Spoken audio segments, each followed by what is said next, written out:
It is the year 2472, and the Earth has suffered a great calamity. Hundreds of years of popular culture have vanished. Without the sacred films and texts for guidance, civilization is devoid of anything cool. Then, 3 incubation chambers are unearthed, and from within, men from the time of the great blockbusters emerge. Now, through highly interesting conversations, they share invaluable insight about what once was. The movies, the shows, the comics, toys, and books. This is The Hyperspace. Podcasting in the 25th century. Welcome in, podcast pioneers, to the hyperspace, podcasting in the 25th century, the interweb's first and only podcast. My name is Jared. This is Mike. And Mike. Yes. Welcome. Usually Matt talks first. What has happened to him? Who knows? I don't, last time he missed, he had the tube trots. So I don't know his digestive system isn't quite acclimated to this new timeline. Yeah, he insists on eating foreign and exotic foods in the 25th century, and you just can't do that. You can't take the risk. But he frequently rolls the dice and loses. So we will miss Matt for this session, but he'll be back with us. But Mike and I have had the opportunity to see a feature motion picture recently. We went back to the 21st century to watch a movie, and that movie is the 2026 film Project Hail Mary. And we have both seen it. It is a science fiction motion picture, and it's sort of right up our alley. And we thought, what better place to talk about it than on the podcast? So that's what we're going to be doing today. And just so you know, we will be delving into spoilers. This is not, by any stretch of the imagination, a spoiler-free. Hold on. For those tuning in, we'll give a spoiler-free review real fast. It's good. Okay. From this point on, there will be spoilers. It's good, yes. We do want to issue a spoiler alert. I have my friend here, Dr. Zaius from Planet of the Apes, and he's going to give you a little spoiler alert here. Don't look for it, Taylor. You may not like what you find. Well, thank you very much, Dr. Zaius, for that spoiler alert. We're going to get talking about this motion picture, starring Ryan Gosling as scientist Ryland Grace. In a nutshell, the plot involves a mysterious bacterial substance known as astrophage, which is slowly eating our sun. And we have to figure out why this is happening. And in a last-ditch effort, hence the Hail Mary, a spaceship is sent to a star which seems to be unaffected by the astrophage. And what sequence of events happen after that? So we are going to be breaking it down here. Now, Mike, you went and saw this with both of your sons, correct? That is correct. Awesome. Awesome.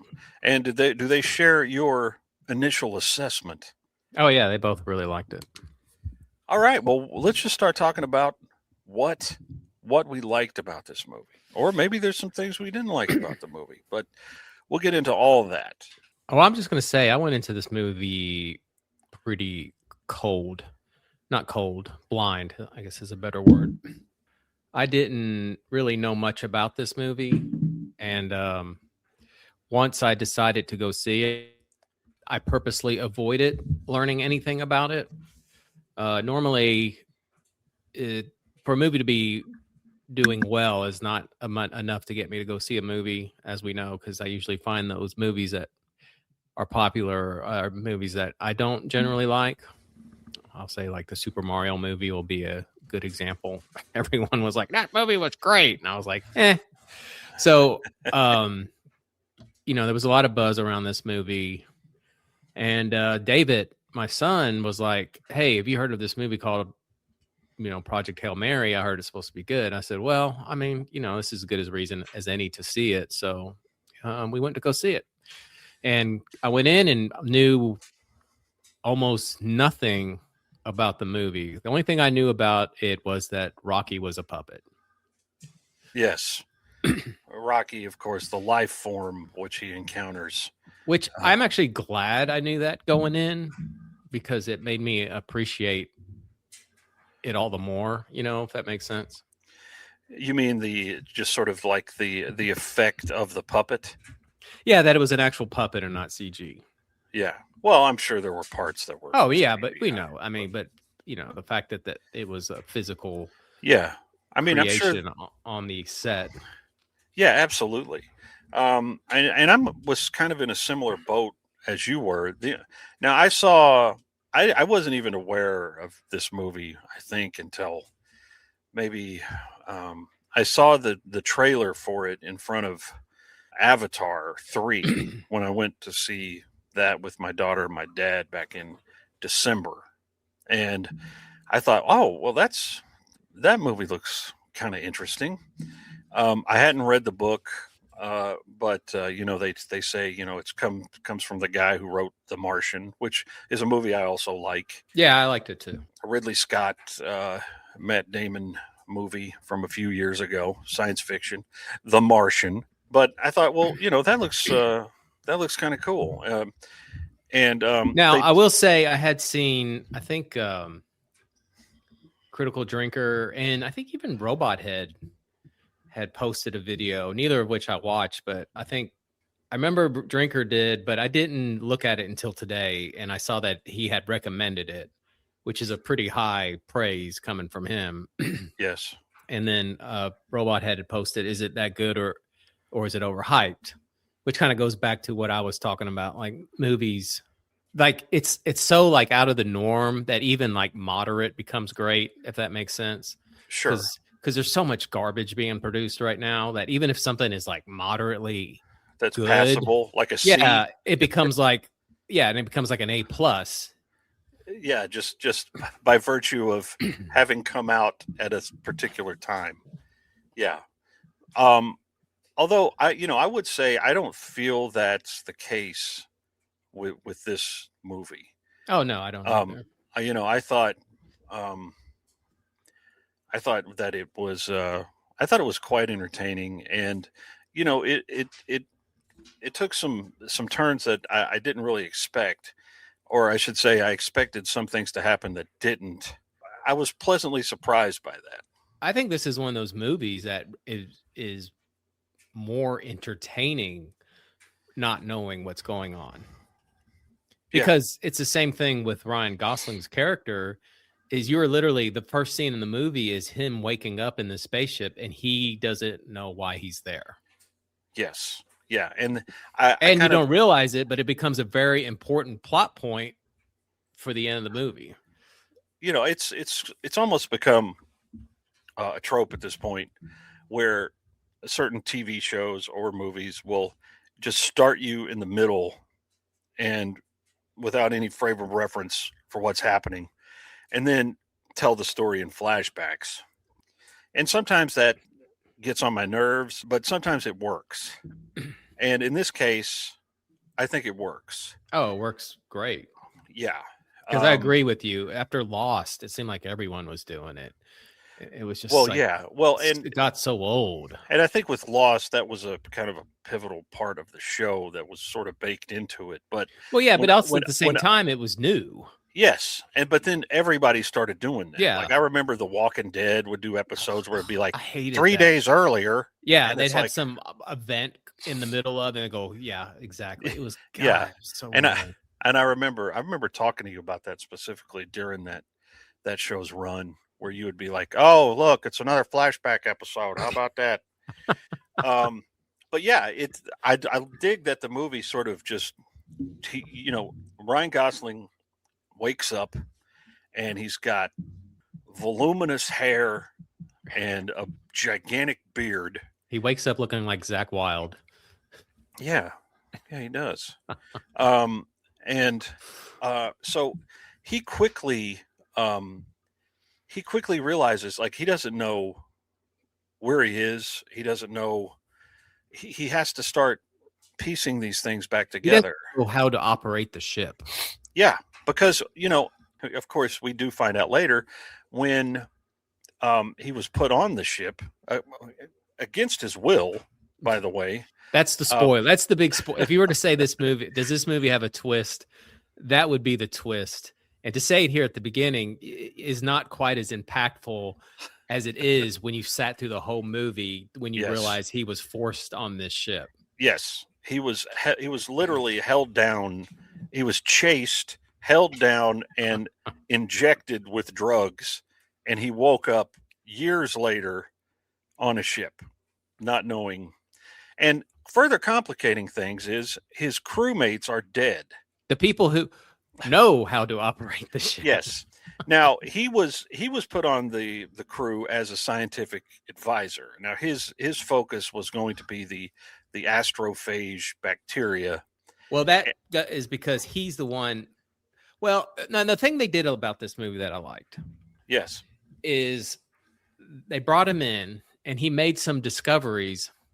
Basically, he was sort of I don't want to say word redundant, but he was coming in and be like, this is what I've discovered. And they're like, oh yeah, we've already discovered that, but you confirmed it for us, basically. Mm-hmm. So it wasn't like he was necessarily like this super genius. I mean, Correct. He was super smart. Yes. But it wasn't like he was like the chosen one or anything like that. He was just this really smart guy who they were like, oh, okay, this is cool. You have something, you can help us out. Yes. And I will say the scene that really, from the very beginning, that made me like his character was when the Swedish chick walks in and she goes, knock, knock. And he goes, who's there? She goes, I'm not good with jokes. And he goes, I'm not good with jokes. Who? And I thought, okay. And I, with that line, that one you offered, another reason why I went to see this movie is because I saw that Miller Lord had made it, which they made Into the Spider-Verse, the first one, and the Lego movie, and Cloudy with a Chance of Meatballs. Have you ever seen that? Yes. That movie is great. Yeah, it's got Mr. T in it too. It's like better than it has any right to be. Yeah, it's a super fun family movie, and it's smart. It's really smart. Yeah. And that's their material. Their stuff is smart. It's like the Lego movie. Well, watching this, they were the original directors of Solo. Oh yeah, and they got booted. I know, and this movie kind of made. And look, I think we've talked about this before. We enjoy Solo. We like it, but what would that movie have been like had they been left in place? And it couldn't have been any sort of incompetent. To me, honestly, without knowing anything, it sounds like Lawrence Kasdan. Yeah, I've heard that too. He was getting upset that they were sort of, going off his script and maybe doing some ad libs or turning or the tone of the movie was changing in a way he didn't like, and he went and complained to mommy. And they brought the teacher's pet Ron Howard in to finish it up. But anyway, that's just something I thought about after I saw the movie. I was like, well, that would have been interesting because obviously these guys know how to put together a story and a movie and a very entertaining one, and it would have been interesting to see that.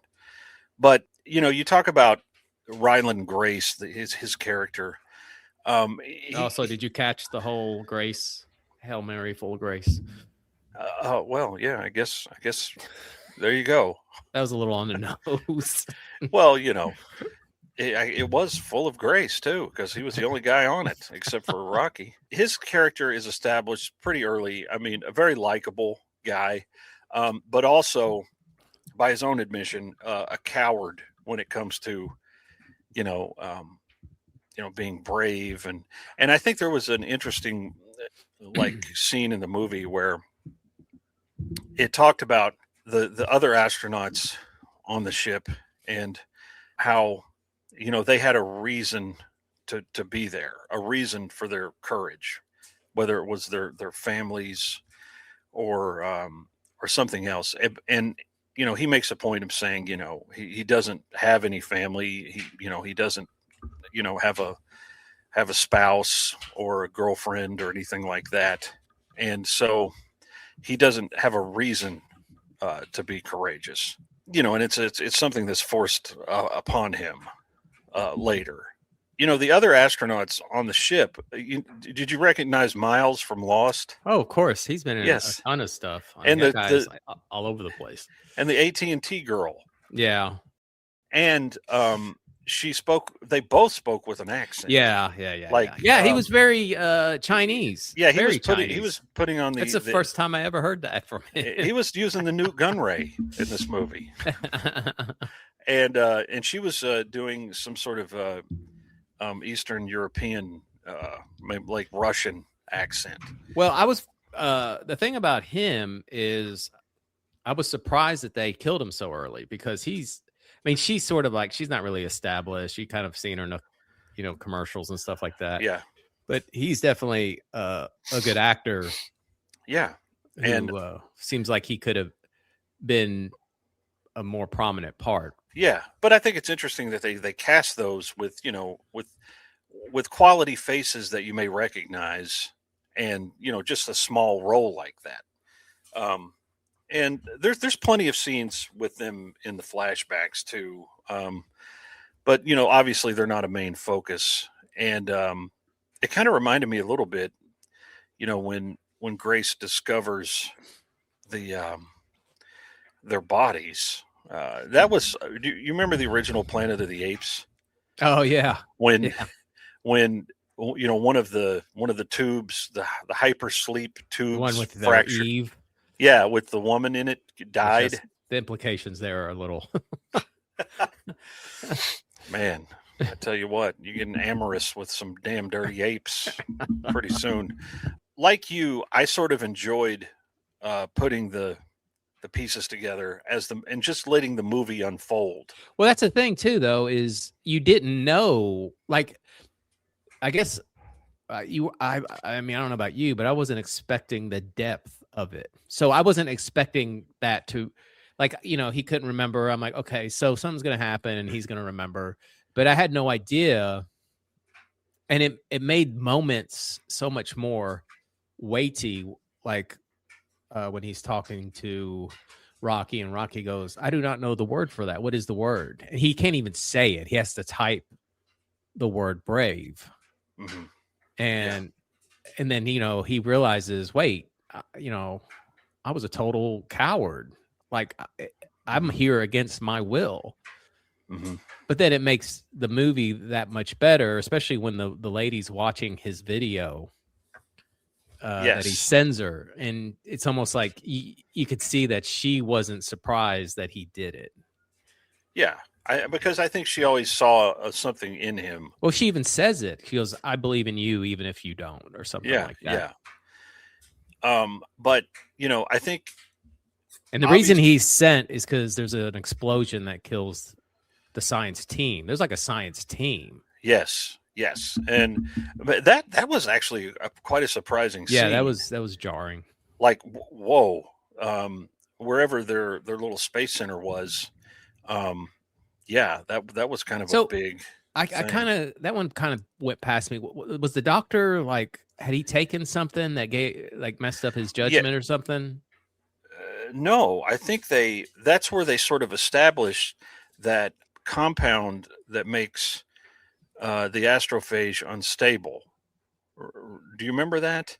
See, that's that part for some reason. Okay. It just, that one kind of, because when it comes back later in the movie, when later in the movie where Grace realizes that Rocky's ship is going to get destroyed by the astrophage if he doesn't go back and help him, and I think that tied into the explosion on the launch pad that we saw. But I did think it was some of the things I found interesting was that the astrophage actually turned out to be like a fuel Yeah. for the spaceship I was that going to that bring that up that could propel it to almost the speed of light. because when they were talking about the mission, I'm like, okay, this is supposed to take place from what I gathered, it was supposed to take place in basically our time. Yeah, like So when they were talking about sending a ship out, I'm like, how in the world are they going to do this with our technology? And then they're like, oh, it works as a fuel. And it made sense. It totally made sense. And I was like, oh, okay, well, I can accept that. That was totally believable. If they can travel almost to the speed of light, they could get to the nearest star in, a matter of years instead of, centuries. Yeah. And and I think obviously we get from the film that Ryan Gosling has been on that ship for, years. Because towards the end of the film, when we come back to Earth and we see it's starting to freeze. Yeah, the Swedish woman, she is much older. Yes, yeah. So Ryan they Gosling said they had what, 30 years? Yes. So you got to think he may have been gone, 20 plus years. I mean, we don't know how long he was asleep either. I think they said it was like a 4-year trip. Okay, 4 years. Gotcha. I think that's what they said.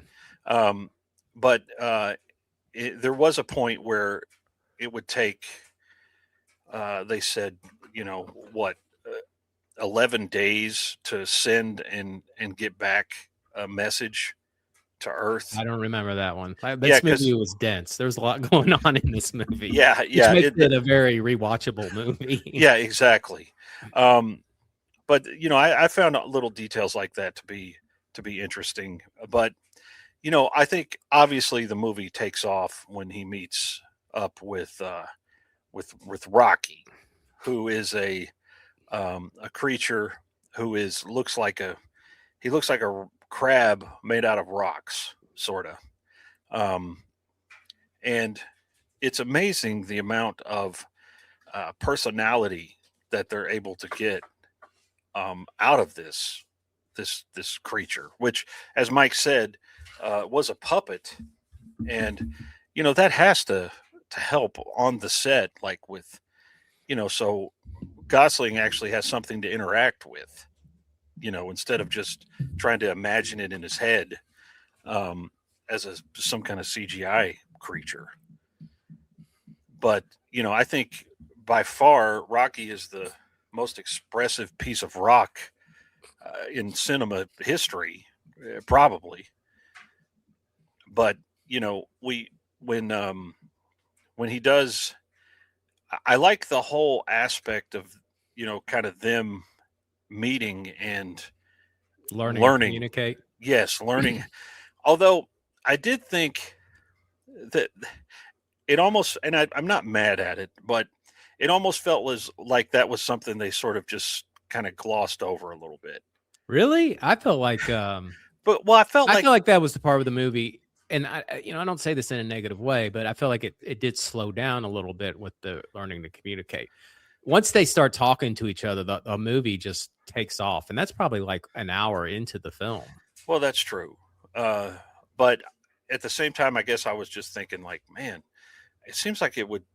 I guess I felt the opposite of you. I felt like they were just Rocky got hooked into the laptop and was talking, and they were just having conversations. To me, it seemed like pretty quick, and I was like, man, that seemed really easy. But like I said, it didn't bother me because once they get to talking and everything, that's when everything really gets set in motion and the movie really takes off. And there's so many funny little things that you don't think of. Like, we watch Star Trek and all this other stuff where the kind of the crutch is the universal translator. That's sort of the I don't know, the magic wand that makes, you know, all these people able to communicate with each other. And it's like, oh yeah, they're not really talking. That's not really what they sound like. They're talking through the universal translator.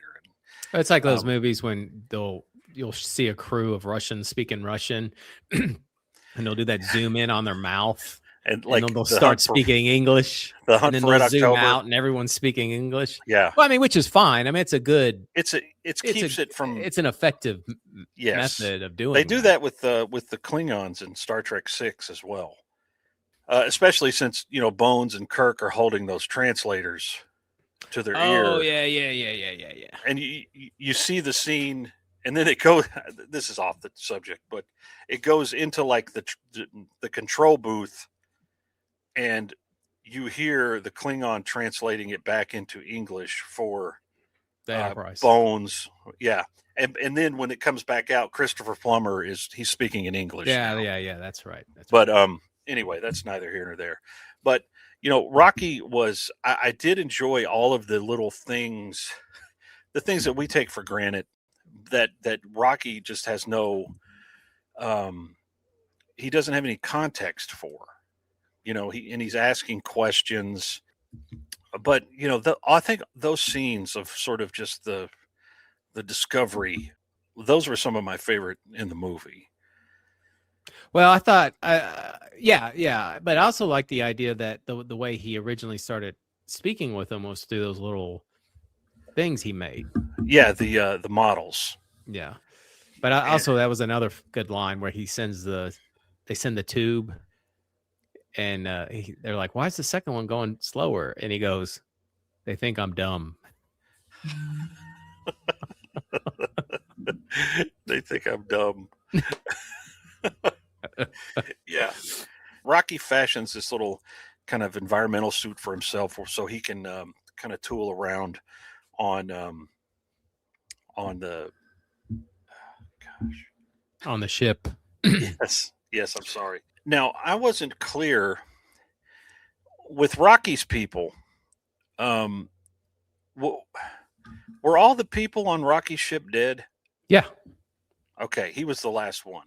Yeah, that's where Grace talks about on their planet, they don't have like radiation or something. Okay. And his people were sleeping too close to the radiation, which I tell you what, that was a really sweet introduction to the character that kind of like introduced you to Rocky, is how he wanted to watch Ryan or Grace sleep to make sure he would wake up.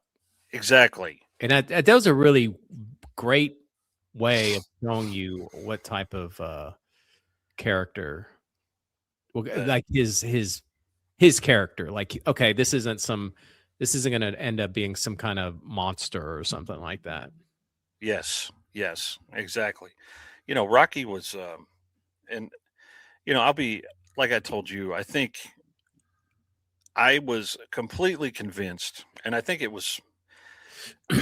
from the trailers I had seen, that I thought Rocky was gonna die. A goner.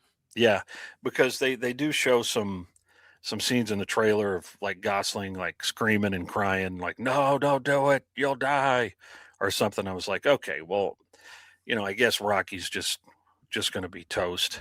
But I was surprised, happily so, that this is a movie where just about everything works out. Yeah, it's a feel-good movie.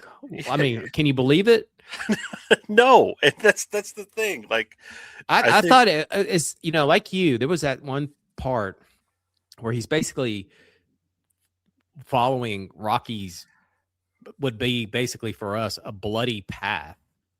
Yes, and he sees him crumpled up, and I was thinking, this movie is way too positive to have this happen. Yes. But that was, I almost felt like that scene too was like when Elliot's brother finds E.T. Gray and Oh, laying yeah, that's laying in the true. That's a like great. laying in the stream, like Oh man, when I saw what? that in the theater, I bawled my eyes out. That was like one of the most pathetic, pitiful, horrible things right Yes. next to transporter malfunction from the motion picture. Yes, yeah, but I thought like that's what I thought of when I saw Rocky just kind of laying there in a clump.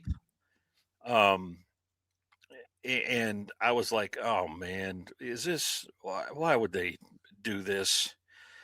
Um, Curse you, making me have the feels I movie. know, I know, and honestly, and I told you this when we texted about it. I thought I thought Rocky was dead, and I didn't understand why, you know, Grace was trying to patch up his little habitat and put him under heat lamps Well, because and he all. didn't know. He was hoping he wasn't dead. Okay, yeah, Because he was like, I don't know what to do, and you had this. I mean, he just couldn't give up on him. yeah, yeah. I mean, that's kind of the point of the whole movie, I guess. It's Like just even at that point, he was like, I'm gonna sit here and I'm gonna sleep next to you and watch you. okay. And then eventually I was shocked because honestly, I didn't know. I just thought he was dead. I was like, oh my gosh, what's he doing? Is he packaging him up to like put him back on his ship? I didn't know. And then when he kept him, I was like, oh, okay. And then of course I figured it out. I was a little thick, I guess. But that was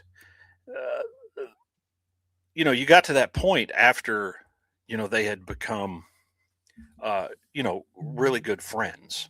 And that part of that also was, as they say, delightful. Yeah, When the I tell you what, I thought there was a moment I thought Grace was dead when he smashed his When he- face against that console. I thought, well, yes, he's dead. He's the one who's Well, dead. well, yeah, because I was like, man, because he took a shot. Yeah, it I was mean, bad. and of course that's then subsequently Rocky busts himself out of his environmental suit to help him, and that's what makes Rocky very ill. But yeah, their whole their banter, everything, and how they're figuring out like they finally make it to this star or this planet where because the reason they're focused on this one star is because it's the only star amongst a group of stars that the isn't dying. astrophage doesn't affect, and that's why they were sent there. And Rocky's people thought the same thing and sent Rocky and his Which- ship there. I have to say, I figured that out pretty early because when they started communicating, I'm like, I bet this guy is from a planet where this is happening, and they've sent Yes. him to. Yeah. I thought that was very interesting too. Also, the stuff, the space stuff was very well done. I liked the spacewalks when he's out there, basically just kind of dipping a net down into this place's atmosphere and collecting this anti-astrophage or whatever it is. All that stuff is, of course, just very well done. And I think the ship is designed in a way that it's not flashy. It doesn't look like like the Enterprise or a Star Destroyer, well- it looks like something that it looks like actually similar to a NASA spacecraft that's in space right now. Well, here's the thing. And now you're talking about that. One of the things I really like this movie is it reminded me of other great sci-fi movies that I like. Yeah. Like 2001, Yeah. Interstellar. Yes. I just watched that Silent Running. It had some Silent Running feel to it. Uh-huh. When he's on the ship alone, and it's almost like he's having a breakdown. Uh-huh. This movie had, it's like, I don't want to say it was an homage because it was 100% its own thing, but it just, like you say, even with him, you thinking him dead reminded you of E.T. Yeah. And I'm not saying this in a way where like they were ripping that stuff off. No. They took all the pieces and parts and made something totally original. Yes. And I think that is and I think that's the kind of thing, it's that intangible thing that separates a crappy movie from a really great movie. Like where they take all these familiar pieces and it kind of has the flavor of that other thing, but as you said, it's completely its own thing. But when it can take those homages and those callbacks to other movies that you're very fond of and present them in a way that's new and interesting, and that's what makes a movie memorable. It's like music. It's like you like a specific genre. You know, you listen to Black Sabbath, Metallica, Iron Maiden, Megadeth. You know, to people who aren't fans of that music may not be able to hear the differences, but for people who are into it, you know, they sound almost completely different, if that makes any sense. That's true. And, you know, speaking of music, I thought you notice how they had the Beatles on the probes that got sent back. Yeah, and playing that Beatles song. Yeah, which I thought was an excellent touch. But I've heard people who were big fans of the book, they criticize that part of the movie because they're like, well, you know, they didn't set that up, because apparently in the book it's they make a much bigger deal of, you know, what these pods are and, you know, why they're called Beatles and things like that. But I think they called Beatles? I don't even remember him saying that. Yes. The actual pods were called Beatles, like BEET. Well, you know why they didn't make a big deal about it? Because you didn't need to. It didn't matter. No. I mean, because I saw on the screen at some point prior to them being launched that these things were called Beatles. And then when I didn't even catch that. I didn't know why they were named like that. I guess that's funny. Well, and when I saw them launch with, you know, John, Ringo, Paul, and George, I was like, oh, okay, well, that's kind of that's a fun. And then of course they're playing the Beatles song. I thought that was well done. But I guess apparently, you know, what's funny is when we walked out of the theater, my son was like, "Hey, did you catch that was a Beatles song?" Yeah. I'm like, hey. Yes. You're like, wait, are you sure about that? Whoa. Who are these Beatles? Wait a second. Is that what that Ringo Paul thing was all about? But hey, you know what? That's good. You know, like he felt, you know, maybe he felt like he caught something. He's like, oh, I understand that reference. Or maybe, you know, I don't know. Maybe he didn't hear. Maybe just like, hey, that's a Beatles song. Well, he was like, did you see that the names were the names of the Beatles? Okay. There you go. It's like, yeah, I saw that. But so one of my favorite parts of the movie was, you know, I wondered if this would ever come up, because Grace calls Rocky because it looks like he looks like he's made out of stone. Oh, I mean, that's the most obvious thing on the planet. Yes. And you know what he kind of reminded me of was that creature in Galaxy Quest. That's exactly what I was thinking. Oh, that's another callback. Yes. Like he looked like that thing that Tim Allen was fighting in Galaxy Quest.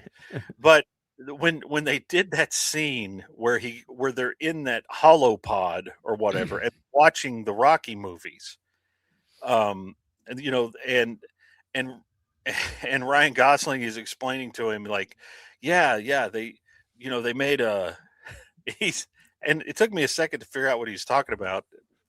But then of course, you know, you see the scenes from Rocky playing out on the screen, and he's like, yeah, and they did, you know, they did 6, and then, you know, Apollo got killed, and then the 7th one, he trains his son. Yeah. And I was like, oh man, that's really cool.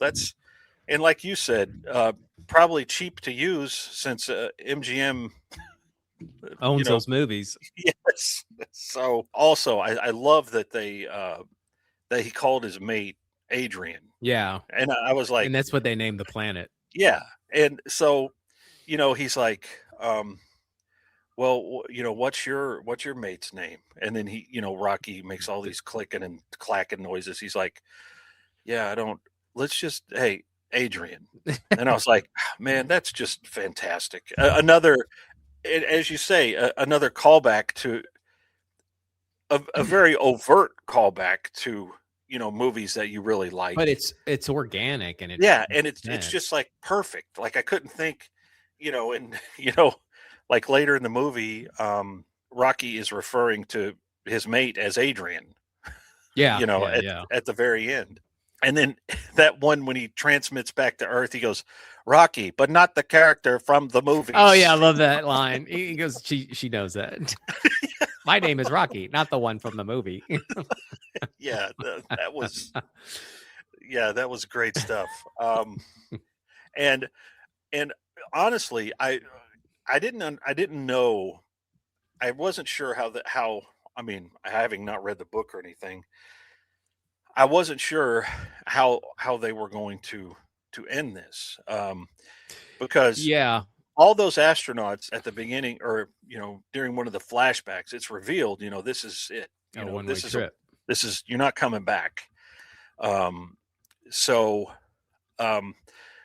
It is later presented in the movie once they collect all this extra astrophage. They're like, well, we have enough. Rocky said we have enough to send you home, and so you're thinking, oh well, they're gonna go. There's at one point in the movie when they've got everything figured out. But Rocky has to sacrifice 6 years. Yes, and he's like, yeah, we have plenty. Like I've got extra, so I can send you back. And Grace is initially reluctant, but he accepts. And this is before they realize that Rocky's in mortal danger after they part ways. But I thought that was, I thought, well, if the movie ends there, that's, you kind of get the E.T. ending where, you say goodbye to your alien friend. And which would have been, I think, a satisfying ending. Yes. Although, and that's another way that the movie surprised me, was that Grace figured out, because of these little plot things earlier in the film, that plus his ship was almost destroyed. Yes, that Rocky was not, he was not going to make it if he didn't get help, because his ship was going to be basically eaten by this crap. Not only that, his planet would end up being destroyed. Yes. So when, Grace turns around and goes after Rocky, I was like, well, wow, this is like, at that point I was like, well, I don't have any idea what's going to happen. Is Grace going to sacrifice himself to save Rocky, and Rocky gets home? Or, and honestly, it just, like I told you before, it never entered my mind that everything would work out okay. It was just like, somebody's got to die. Somebody is going to sacrifice themselves. Shows you how we've been programmed. Yes. I'm just like, I keep waiting for this movie to do that. And that's the biggest surprise of all, is that it never did. He does make it back and rendezvous again with Rocky. He explains what's going on.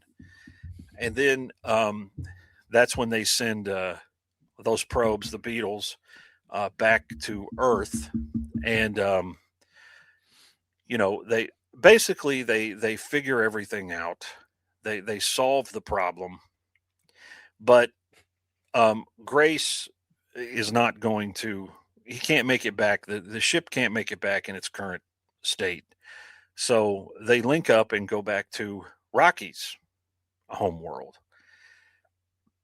And, I thought the ending was fun. Well, the movie kind of loops too, because one thing, and like I said, this movie, I never felt like there was any sort of cheat. Like they never cheated you, because, there's one point where Rocky goes, hey, our scientists, can get you home now. And he has that almost exact same moment but he's like, well, can I think about it? Yeah. And you kind of get the sense that he's never going to leave. No, that he's just going to stay there. So you know, and And I then was. also they're communicating without the translator. Were they translate? Were they at that point? I don't. I think at the very end he's not.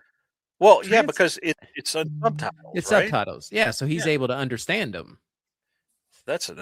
Yeah. I guess obviously, I guess I understood that when I was watching it, but I totally forgot about it.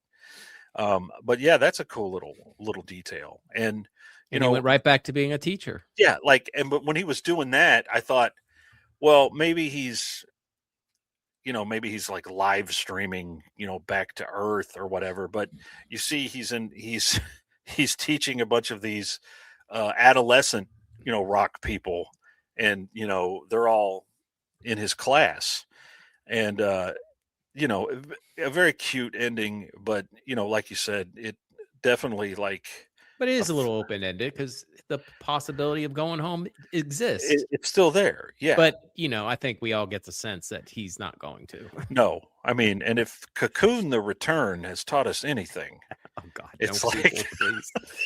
it's like, please, I don't need a movie with a 70-year-old Ryan Gosling, deciding he No needs sequel. to go home. This movie's interesting because, and it was a pretty long movie. And, Yeah, it was 2.5 hours. I My can't poor help but dad fell wonder asleep. if this was originally. Oh, really? Oh man. Well, he did at the beginning, and it's funny. The security guard who follows Grace around, his name is Carl, Oh, it's your and dad's name. and so, like, my dad, he was drifting in and out in those earlier scenes that are set on Earth, but when Ryan Gosling is like screaming Carl, that woke dad. He goes, "Yeah, that woke me up." He goes, I have a. you know, This is a little off track, and I'll try to make it really super fast. that's fine.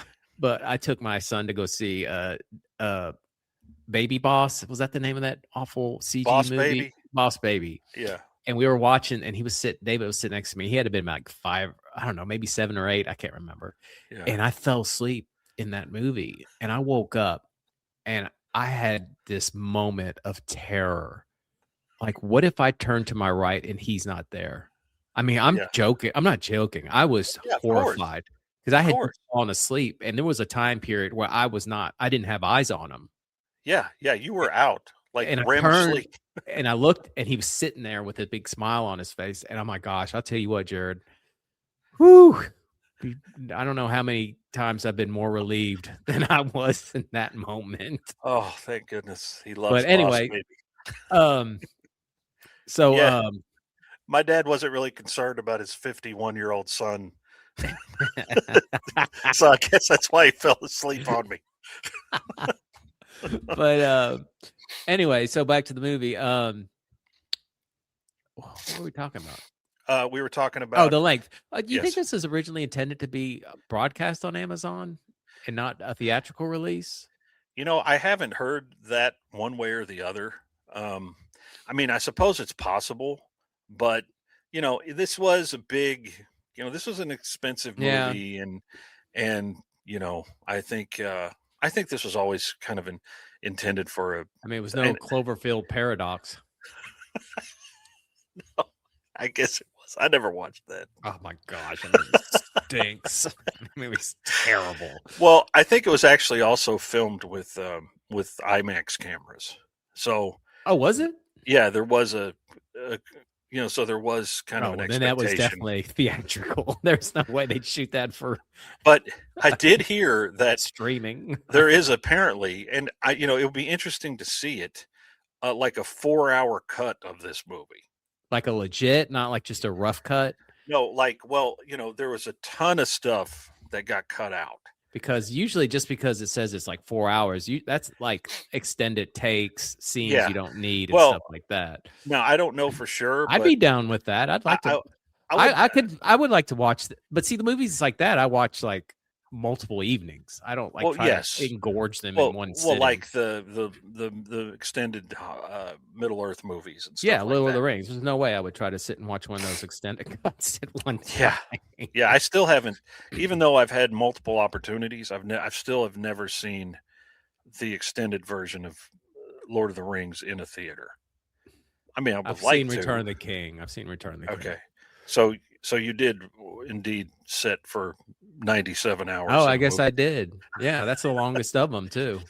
Yeah, it is. But you know, I'm definitely. I mean, if it's part of some kind of 4K release. Oh, but yeah, I already made an opening in my shelf for it. Yeah, and you know, I think, like I said, you know, in summation, it's great that you can still be surprised by a good movie like that in you know, like a sci-fi movie. Like, Well, here's something David pointed out this morning while we were driving to school. He was like, he goes, what was that movie rated? I said, well, I'm sure it was PG-13 because everything's rated PG-13. And he's like, yeah, but why would it be PG-13? He's like, there's no violence, there was no swearing. And I was like thinking about, I'm like, I mean, I guess it could be a little intense. yeah, I mean, But I mean, think of the movies we were growing up well, with yeah, that were exactly. rated G. Transporter malfunction. Thank Yeah, you very much or for PG, gray-skinned ET laying in a creek. yeah. So anyway, the point being is this is a movie like you can take your family to see. Yes, and it's and a true throwback in that way. Yeah. That to those kind of movies. You're right. There are intense scenes. You know, getting your face smashed by a control panel. That was very violent. But then again, we saw Anthony Perkins get his heart drilled out. Yeah, that's true. But I was pleasantly surprised, and I don't feel like I'm going to have a movie going experience like that anytime soon. My son compared it to he says the best movie he had seen since Godzilla -1. Okay. And to be honest with you, I remember seeing Godzilla -1 and just being completely blown away. Mm-hmm. And it was like genuinely a great movie. Yes. And you see, you know, the box office for Godzilla -1 was very strong, and the box office for this movie is very strong. Dear Hollywood. And you know, you hope that they won't. You know, it's a shame because they can't do it. if you have the ingredients, then people will come to see your movie. And look, you know, I'll be honest, I have not talked to anyone who has seen this movie that hasn't really enjoyed it. And look, there's a place that me and Mike may or may not be employed at that has all different kinds of employees. Spectrum, if you will. Yes. The full runs the gamut. And every one of those people who I've talked to have enjoyed this movie. There's something universal about entertainment that is good. I tell you, friendship. People like friendship. Yes. Oh, that was another good part where he did the Close Encounters theme. Oh yeah, I forgot about that. And then Rocky tapped it back to him. But then he was pointing. Remember? Was that the scene where he was like, he thought he was tapping, like they were communicating, and he's like, oh wait, no, you're pointing. Yeah. But see, that's another cool little callback. The Close Encounters music. And it didn't feel like look, like forced. If I ever came upon an alien, I'd probably do that just to say that I did it. Yeah. I'd be like, yeah. So that was another, and his inability to do a thumbs up. So something completely. What was it he said? Would fist me up or something like that? Yes, and he's like, no, that's. But like, I like how Grace eventually just gave up and started giving him thumbs down all the time. So, anyways, I think it's safe to say the hyperspace heartily recommends Project Hail Mary. Definitely. Well, if you haven't seen it and you've listened to this, you're a dodo. Yes. Why would you do that? But anyway, yeah, definitely go see this movie. Support this kind of movie. Good science fiction is something that that I think we're all hungry for, and there's definitely an audience for. And we didn't really we barely scratched the surface of all that goes on in this film. This movie's got a lot going on.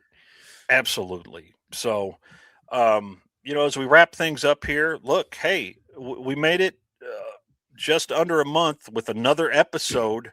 So, if we can keep up a monthly schedule, I think we can do this. I think we can do it. See, you didn't have to wait, 3 months between episodes this time. So stop your complaining. The 12 people who listen to us, dang it. 12. Wow. Anyway, that's all we got for today. Tell your friends, review the show, and we'll see you next time. Grace is trying to explain. Oh my goodness. Did you hear that? Are your clothes done? Yes, they are. You know you can't live without this content. So subscribe to The Hyperspace, podcasting in the 25th century. Follow us on social media, leave us a review, and join us next time as we take you into the 25th century.